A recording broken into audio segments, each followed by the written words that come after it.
from the studios of Farm Journal Broadcast. Coming up today on Ag Day, land prices are finding footing, but have prices hit bottom?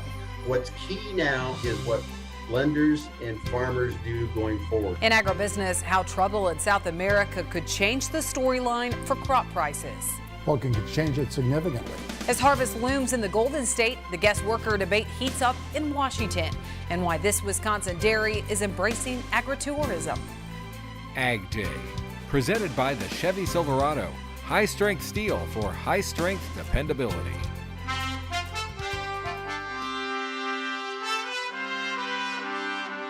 Good morning, I'm Tyne Morgan. Clinton Griffiths is on assignment. Land prices are finding footing, but one land expert says it's still too early to say a bottom is in. After several months of declining land values, prices may be on the rebound. Our partners at Landowner Newsletter and Top Producer Magazine reporting USDA's latest land survey shows the average cropland price is $4,090 per acre. That's unchanged from last year. Landowner Newsletter's Mike Walston says while this doesn't confirm a bottom is in land values, it does suggest the market is steadying. It's the kind of action you see as you start nearing a bottom. You start to see, at tops we had variability. We had some spike highs, we had some spike lows. You got a lot of vibration up there. Now we're going to start to get vibration at the bottom here. We're going to have some years like we've seen in Iowa where we've had a 3% uptick. Maybe next year we'll have a 2% downtick. This would go on for a few more years, I think. It's going to take a while to get through the glut that we have in our commodities and to build up the demand base that'll slowly reduce this glut that we have in commodities and put a firm footing underneath this market. Walston says states like Iowa and the Western Corn Belt are finding footing before their peers in the East. But he thinks areas that dealt with more recent drought, including Nebraska and South Dakota, well, those states still have weaker farmland values ahead. And he also thinks areas where are more reliant upon wheat acres will also continue to see pressured prices. But Walston says overall, the recent stabilization in land values is supported by slowing farmland sales as well as a slowing in the weakness of farm financial conditions. What's key now is what lenders and farmers do going forward. Are they going to lay on another layer of debt in order to maintain cash flow and spending? Are they going to continue to handle debt wisely, which has been the case so far? And that's why we're not facing the situation that we saw in the 80s where we had the balance sheets just going into the dumper, and then we had the foreclosure on farms. This is an income problem, and as long as we don't turn it into a balance sheet problem and a net worth problem, we'll slide through this thing. It'll probably take another 1 to 2 years, in my mind. Walston says farmers are still the top buyer of farmland. Well, land prices may be stabilizing, but there could be a big crop acreage shakeup for 2018, and it could end with a tie between corn and soybean acres. As corn prices struggle to move above break even for some operations, one firm still thinks corn acreage will top 90 million acres next year. Informa Economics projects 2018 corn acreage to hit 90.4 million acres. That's down 1.4 million from their forecast a month ago, but that's just a slight reduction from USDA's 2017 number released in June, which was 90.9 million planted acres. The losses in corn could move to beans. Informa thinks soybean acres could top 90 million for the first time ever, projecting 90.3 million acres in 2018. If true, that is a new record and up from the 89.5 million soybean acres planted this year.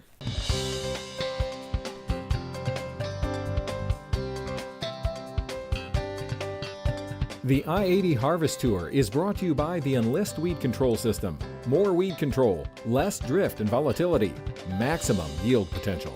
Well, some farmers struggling to get this year's crop out, especially in the western states of our I-80 Harvest Tour. Iowa's 32 points behind the 5-year average. Just a quarter of the state's corn is now out.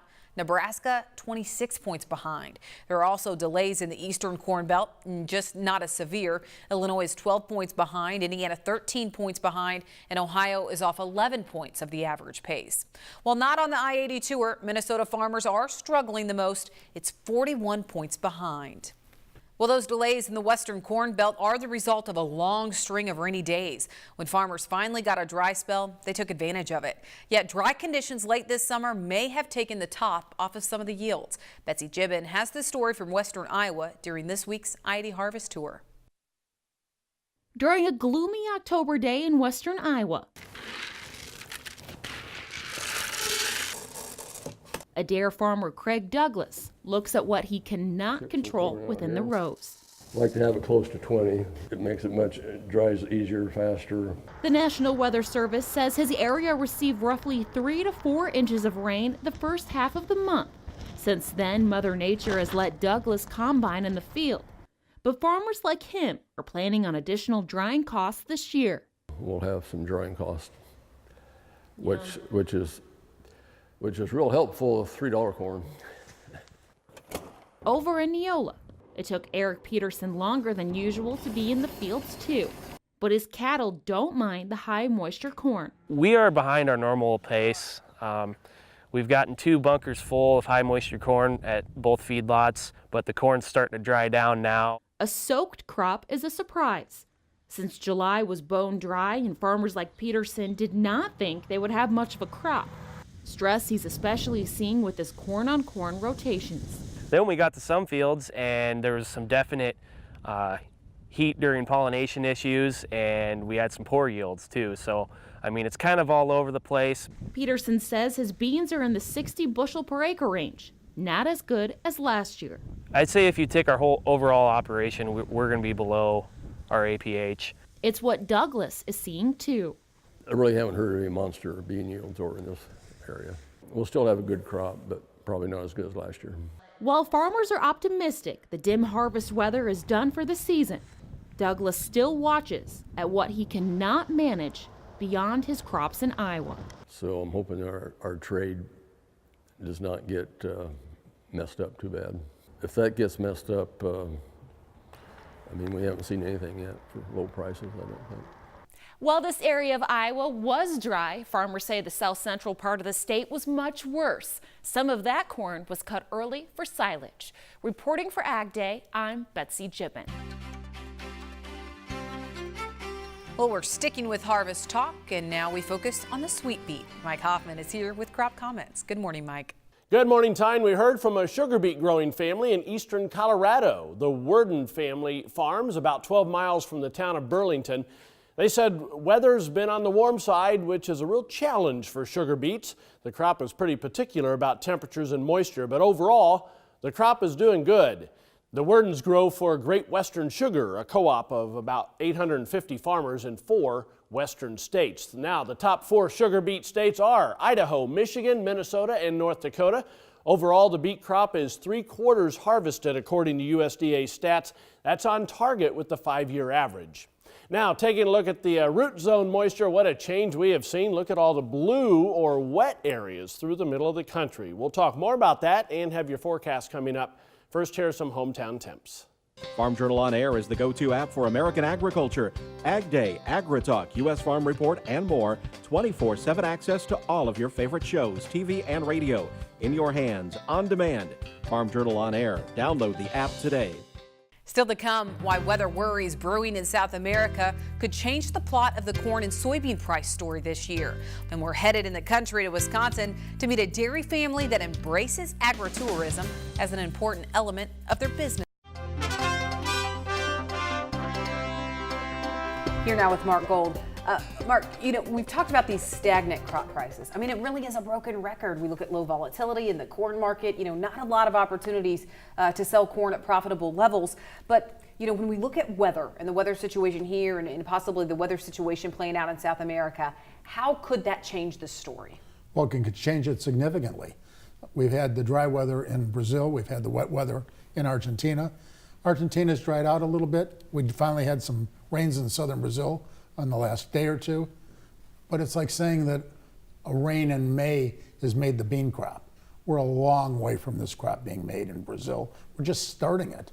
But the fact of the matter is, if some of these patterns continue and we continue to see hot and dry weather down there, that can be a bean market. Look at what happened in Australia. They went from 35 million metric ton crop in wheat down to a 20 million today.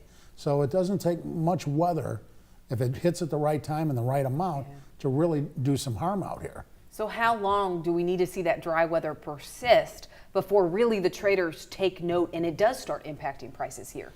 Well, December, Jan, and February are probably going to be the biggest months if it's hot and dry in those months. particularly in Brazil, this bean market's going to respond and respond in a big way. Is it going to happen? It's hard to know. Some people are saying La Nina's coming back. Other people say maybe not so much. You know, these guys can't predict the weather 2 days out, let alone 3 months out. But the fact of the matter is that things can change, and that would be a great catalyst to see this market move higher. If that doesn't come to fruition, if we see some rains down there and kind of the dry weather, that talk is eliminated from the discussion, then what else has to happen? Well, in the bean market, we've got tremendous demand out there. We've got the farmers selling the crop. I've always said that once you get the crop out of the farmer hands, that's when a market can rally. That's the problem with the corn market, is the American farmer is still holding way too much corn. If they were to blow out of that corn for whatever reason, now we can have a bull market. But the fact of the matter is we don't see anything that's really going to change that in the short run unless it's weather. All right, Mark Gold, thanks so much. Stay with us. We have a check of weather coming up next. For a special report on the grain markets, call toll-free at 877-TT-HEDGE. That's 877-884-3343. Instinct and N-Serve nitrogen stabilizers don't just stabilize nitrogen, they maximize it. So corn crops give the max in return. Learn more at maxinmaxout.com. AgDay weather, brought to you by Kawasaki and the new Mule Pro FXR side-by-side. Ride like a boss with high-end styling and rugged capability. Welcome back to AgDay. Well, Mike, it's been raining outside of our studios for a few days now, and it is really showing up on this map behind us. It is. You know, the north central Mississippi Valley that was very dry a month ago, none of that showing up now. In fact, that area is showing up as slightly wet now. Not too bad, but a little bit on the wet side. And we're getting more rain yesterday and into last night for the eastern portions of this wet area. But you can see up and down the eastern seaboard, it's been getting a little drier, especially eastern Maine. The areas of drought, eastern Montana, parts of the Dakotas, a little bit on the west side as well. So that should continue to improve that drought situation there. Big storm system over the northeastern portions of the Great Lakes will continue to pull away. Weak little systems kind of rotating around it will cause a few showers farther south. This one will actually help to form an area of low pressure that affects New England, which is good news since those areas are dry over the next couple of days. And you can see another system diving in out of Canada. That's going to be producing rain and snow across the northern plain states. And as we head through the day tomorrow, there's that area of low pressure forming along this front, so that's going to give those very dry areas of New England some rain over the next couple of days, like I said. And this is a cold blast of air. This is colder than the one in front of it. So we are settling in for a cold weather pattern over the eastern half of the country over the next 10 days at least, and it looks like the pattern may last beyond that. Excuse me, precipitation estimate, you can see the heaviest amounts. Parts of the Northeast, southern Florida, a little bit of light stuff across the Great Lakes. Adding in the next 36 hours, we'll add some more to those northeastern areas, a little bit more across the Great Lakes, and just some light amounts farther west. Snowfall past 24 hours, just a little bit over the far northern lakes. Adding in the next 36, we will add some more to that same area coming into the northern Great Lakes, but also some scattered amounts into North Dakota. These are accumulation amounts, and obviously the higher elevations of the central Rockies. High temperatures this afternoon, only 40s to near 50 for the Great Lakes and Ohio Valley. Highs only in the 60s all the way down to the Gulf Coast. The warmth, though, is out west. And lows tomorrow morning, maybe some scattered frost in some of the eastern Corn Belt, although I think clouds will keep that from happening in most areas. And warmth tries to come back temporarily tomorrow afternoon into the southern plains. There's the jet stream. Like I said, we've kind of flip-flopped the pattern now. Every little piece of energy just dives into this trough in the east, and that's going to remain there right through the middle of next week. That's a look across the country. Now let's take a look at some local forecasts. We head west of Washington. First of all, Yakima, partly sunny, very comfortable today, high of 69. Brady, Texas, beautiful, lots of sunshine with an afternoon high of 77. And Toledo, Ohio, cloudy and chilly, a shower or two possible, high just 51. Still to come, as harvest awaits some California growers, ag worker legislation heats up in Washington, taking a left turn. And one Wisconsin family is embracing the town's tourist traits to connect families to the farm. AgDay, brought to you by John Deere. Where can you find the most comprehensive inventory of John Deere certified pre-owned tractors, combines, and sprayers? MachineFinder.com. Sometimes the best new addition to your fleet isn't new.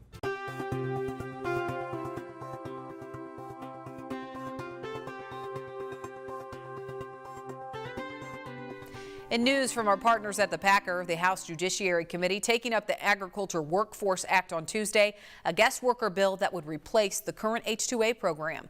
But the debate got derailed with committee Democrats calling it a slave labor bill.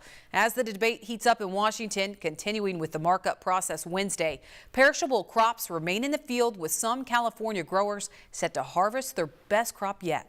Another round of lemon harvest is set to begin in Southern California soon. This grower near Escondido, California, says these lemons will be ready to pick in about a week to a week and a half. During that time, pickers will go pick with a 10-ring object in the field. He says the market is good, which is nice because this may be his largest lemon crop he's ever produced. So if the lemon passes through it, it's too small to pick. But if it doesn't, that one would get picked, even though it's green, and then they're sorted at the packing house, and we wait until they turn yellow enough to sell. Steele says lemons are more of a specialized crop. They need to be picked during the heat of the day. If not, there will be fingerprint marks all over the lemons where it's picked, and it will show up when consumers buy it at the grocery store. The crop can't touch the ground either, or it can't go into the market stream. Well, after discrepancies over ag losses from the Hurricane Irma, federal government now stepping in. USDA declaring disaster for 19 Florida counties. The declaration means farmers in those areas can now seek financial support, including emergency loans from the Farm Service Agency. But this week, Florida Senator Bill Nelson requesting another $3 billion in aid for farmers and ranchers in the state. Florida's Ag Commissioner Adam Putnam says preliminary estimates peg total damage at more than $2.5 billion. But says the damage is still unfolding. Well, up next, we visit a Wisconsin dairy farm that's not shy to share its operation with the public. And they sell a little ice cream along the way. In the Country's next.